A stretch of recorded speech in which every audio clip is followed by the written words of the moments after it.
ওকে, কার পরে ইলতুৎমিশ আসছে সিংহাসনে? আরাম শাহ।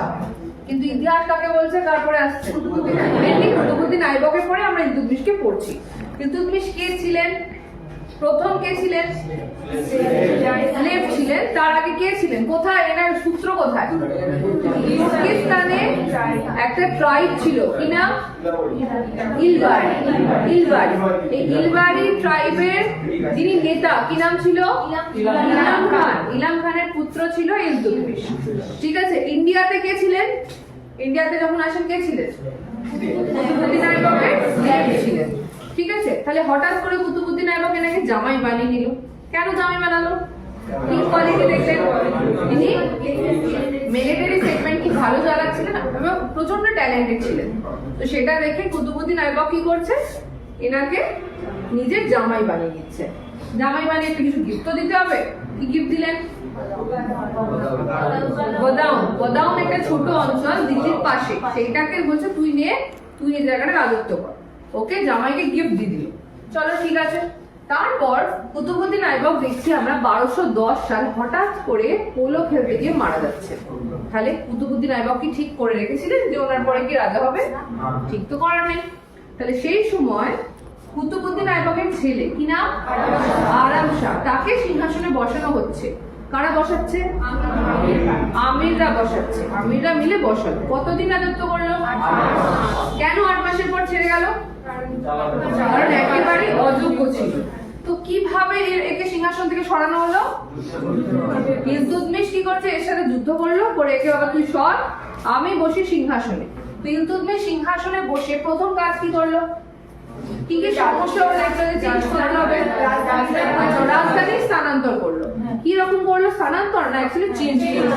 কুতুবউদ্দিন টাইমে কি ছিল? লাহোর ছিল first capital, yes. Second capital ছিল দিল্লি। ইলতুৎমিশ কি করলো?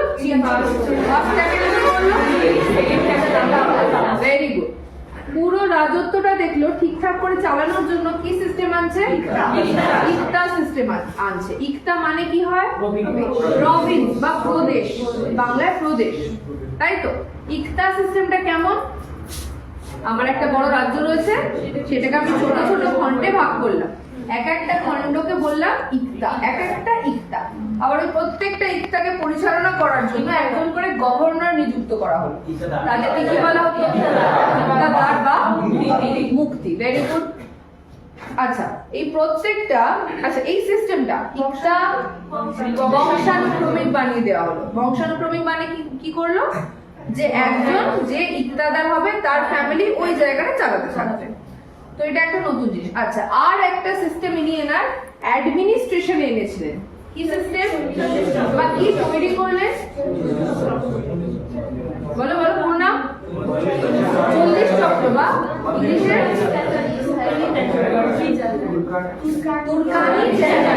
তুর্কানি ঝালিয়ানি বা চালিসা বলা হতো।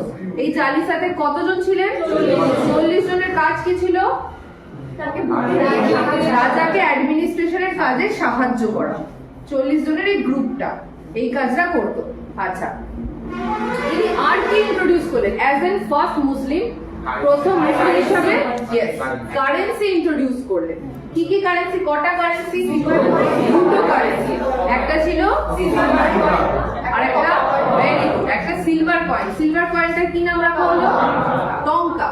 আর যেটা কপার কয়েন ছিল জিতল। Very good. আচ্ছা, আর কি? ইনি যখন সিংহাসনে এলেন, আচ্ছা ইনি যাকে বিয়ে করলেন কি নাম ছিল? কুতুবউদ্দিন আইবকের মেয়ে বেগম। Very good. ইনি আরো একটা ইম্পর্টেন্ট কাজ করছেন। 1221 সালে কুতুব মিনার কনস্ট্রাকশন স্টার্ট কে করেছিল? কবে করেছিল? 1193। কার নামে করেছিল? সুফি সেন, তাই তো। সেই কুতুব মিনার কনস্ট্রাকশন শেষ করছে ইলতুৎমিশ কত সালে? 1221 সালে এসে শেষ করছে। Very good. ইলতুৎমিশ যখন সিংহাসনে আসছে, দুটো খুব বড় সমস্যা ওর মধ্যে পড়লো। তার মধ্যে একটা চেঙ্গিস খানের অ্যাটাক। চেঙ্গিস খান সেই সময় সেন্ট্রাল এশিয়াতে খুব ভূমিদম্বী ক্ষমতাবান হয়ে উঠেছে। আস্তে আস্তে নিজের রাজ্যের সীমানা বাড়িয়েই চলেছে। তো কিভাবে এই চেঙ্গিস খানের অ্যাটাক থেকে নিজের দেশকে বাঁচালো? পাঞ্জাব পাকিস্তানে সেই সময় একটা ডাইনেস্টি ছিল। কি ডাইনেস্টি? খাইজান ডাইনেস্টি। এই খাইজান ডাইনেস্টি সেই সময় রাজাকে জালালউদ্দিন মঙ্গবরণ, তাই তো? এই মঙ্গবরণের উপর অ্যাটাক করেছে চেঙ্গিস খান। তখন মঙ্গবরণ কি করলো? বাঁচার জন্য পালিয়ে এলো ইলতুৎমিশের কাছে সাহায্য চাইতে, আশ্রয় চাইতে। ইলতুৎমিশ ভাবলো কি, যদি আমি একে বেটাকে সাহায্য করেছি, আমাকে তো এমনিতেই ছাড়বে না, চেঙ্গিস খান আসতে চলেছে, আর তো আমার নাম্বারটা আরো এগিয়ে আসবে। তখন ও কি করলো? একে সাহায্য করলো না, রিফিউজ করলো। এইভাবে উনি কি বলা যাবে, পরোক্ষভাবে নিজের রাজ্যকে চেঙ্গিস খানের অ্যাটাক থেকে বাঁচাচ্ছে। আচ্ছা, নেক্সট হচ্ছে যখন ইনি সিংহাসনে এলেন তখন খলিফাদের অনুমোদন কি পেয়েছিলেন? পায়নি। খলিফাদের অনুমোদন ছাড়াই কিন্তু সুলতান হয়েছিলেন। তাহলে কত সাল আছে যে সালে বা কোন সময় এই খলিফাদের অনুমোদন পাচ্ছেন? 1229 সাল। কোন খলিফা অনুমোদন দিচ্ছেন? আল মাস্তান। ইনি কোথাকার খলিফা? বাগদাদের খলিফা। খলিফার অনুমোদন পাওয়ার পর ইনি কোন টাইটেল পেলেন? সুলতানে আজম। এটা কত সাল? আরেকবার 1229 সাল। আচ্ছা, এই ইলতুৎমিশের রাজত্বকাল শেষ হচ্ছে 1236 সাল। ঠিক আছে, বোঝা গেছে ইলতুৎমিশ? ক্লিয়ার তো? আর প্রশ্ন? Very good.